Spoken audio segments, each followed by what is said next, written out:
the small town of Willow Creek. A heavy rain falls. The slope leading down to the bus station glistens with water. Red maple leaves scatter in the wind. The brakes screech, loud. As the yellow school bus number 12 pulls in, children pour out like a flock of colorful birds.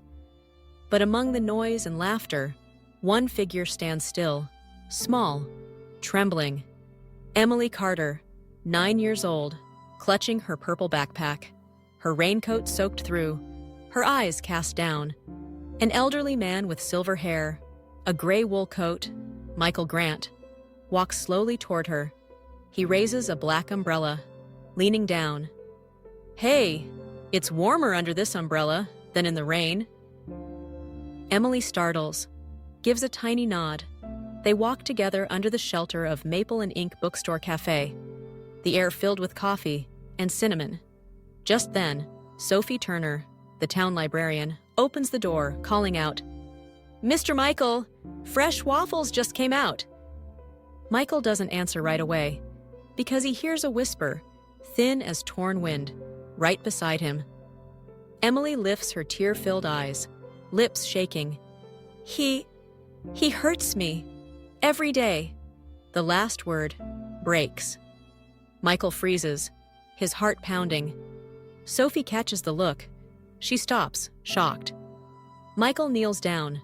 "Emily, you're safe here. Would you like to come in for a hot cocoa?" The little girl avoids his gaze, hesitates, then nods. Inside, the warmth of butter and chocolate fills the cafe. Sophie sets down a cocoa with a little heart in the foam. "You can sit in the children's corner. I'll bring you some new books." Emily hugs the cup with both hands, curls into a beanbag chair. Michael pulls up a chair across from Sophie. "I heard it, clearly. We can't ignore this." Sophie nods firmly. "Yes, but we must do it the right way, step by step. Most important is making her feel safe." Michael glances toward the corner. Emily flinches every time the door opens. He remembers. Just weeks ago, she bubbled with questions about bridges. Now, only silence and fear. The cafe door swings again. Wet shoes thud across the floor. Hank Miller, the bus driver, tall, in a dark blue coat, heads to the counter for a coffee to go. His eyes flick briefly toward the children's corner, cold as steel. Emily shrinks, pulling her backpack up over her face. Sophie rises quickly, blocking the view. Michael grips his hand tight, saying nothing. That night, Michael returns to his empty house. Only the ticking of the clock. A photo of his late wife Helen smiles gently from the frame. His familiar loneliness now sharpens into anger. He lifts the phone, calls Thomas Reed, an old friend, a retired police officer. Michael explains briefly. Thomas's voice is steady. "Mike, are you sure?" "I'm not sure of anything, but my gut has never saved me from regret." "All right, I'll check the intersection cameras. I'll keep a quiet eye from a distance." The next day, Sophie discreetly talks with children at the library. Fragments appear. The bus sometimes detours down Willow Alley before Emily's stop. Some kids say the driver yells, stomps on their shoes. One whispers that her friend cries often, but begs them not to tell. Sophie writes everything down. At home, she faces her own storm. Her son Jake, 15, slams his backpack down. "I'm not eating dinner. I'm going out with the guys." Sophie tries. "Jake, you've been skipping classes," he snaps. "Stop controlling me. You're never home anyway."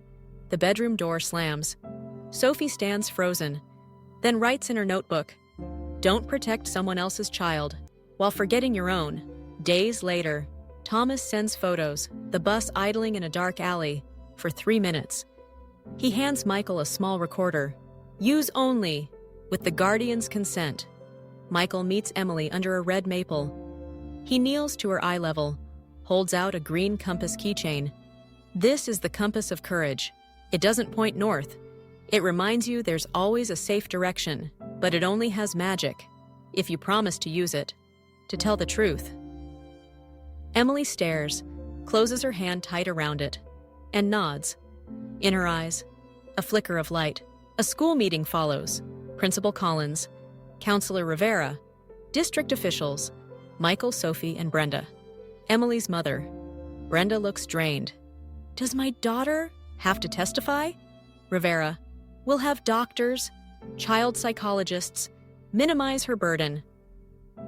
Michael places the recorder on the table, plays one short clip. The engine hum, the creak of seats, then a man's harsh hiss. Don't cry. If you tell, I'll... The room falls silent. Brenda grips Emily's hand, tears spilling. Principal Collins immediately suspends Hank, calls police. Officer Alvarez arrives, gathers evidence. Hank is handcuffed, escorted to the station. Emily is examined at the pediatric clinic. The doctor explains each touch. I'll press here. Does it hurt? Every bruise is documented. Photographed. Sophie sits beside her, fingers resting gently on Emily's hand. Michael waits in the hall, his chest heavy, yet resolute. Thomas joins. A single nod of solidarity. Weeks later, court. Room number 2, cold, bright. Hank sits stiff in the dock. Emily wears a blue dress, the compass clipped to her belt. The lawyer asks gently, "Your name?" Emily Carter. Do you know what it means to tell the truth?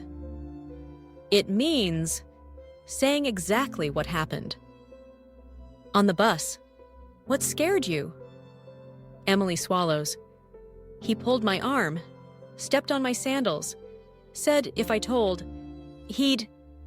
The jury leans forward. A short recording plays, enough to mark the line between temper and abuse. Finally, the verdict. Guilty. Brenda sobs, holding her daughter. Michael and Sophie exhale. Relief. The school renews policies, new drivers, upgraded cameras, monitors on busy routes, safety workshops. Michael joins the Student Protection Council, launches the Turning Pages Fund. Thomas trains teachers. Sophie returns to Jake. One night, I'm scared of losing you. Jake, you're never home. Sophie, you're right. I failed, but I'll learn again, like this whole town is learning. Jake is quiet. Next week, they attend counseling. When you check my phone, I feel distrusted. When you disappear, I feel terrified. No hug, but the air, lighter. At the Carter home, small changes sprout. Brenda rises 10 minutes earlier. Want an egg? She sets the plate down gently. Another day. She clumsily ties Emily's hair. They both laugh. Evenings. They read together. Saturdays, Emily reads aloud at the library. Michael sits front row. Sophie takes notes. Jake helps with chairs. One day, Emily hands Michael a drawing. A dark tunnel, with a coin of light at the end. Words, the bravest room, is inside the heart. A month later, Turning Pages hosts its first session. Self-defense classes, group therapy, parent workshops. Thomas speaks. Sophie. Sometimes, children speak through silence. Listen for changes. Brenda raises her hand. I've missed so many silent stories of my daughter, but I will learn. Michael sits by an empty chair, as if holding Helen's hand. I've turned loneliness into a bridge for others to cross. Saturday reading hour. The children's corner, buzzing. Emily steps on the low platform, breathes steady. The bravest room is not in walls. It's in the heart, and it shines. When you tell the truth, when someone listens, and when you never give up. A child asks, if I'm scared, will the light go out? Emily smiles. Scared makes the light tremble, but it's still light. Afterward, she runs to the garden, plants a wooden sign, the garden of the knight who keeps his word. Michael approaches. Which knight? Emily. Me and everyone. A knight keeps promises, even to their fears. Brenda places her hand on Emily's shoulder. I will keep my promise. Promise, Emily. Sophie and Jake pass by. Jake. Maybe we eat at home tonight? Sophie. Yes, I bought waffle mix. Jake. Just don't make it too salty. Sophie. I'll taste first. Later, Michael writes a speech. We give money, time, skills, so the sound of turning pages drowns out the screech of brakes. Every child deserves a childhood. Safe. He looks out. Emily and Jake play in the park. Brenda sits on a bench. Sophie brings water. Thomas. Your bridge is strong, Mike. Michael. Not built by me alone, but I laid the first stone. Sunlight pours down.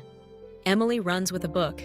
In this chapter, the princess saves herself, but someone still comes to help. Michael. That's perfect, because courage belongs to you, and hope belongs to all of us.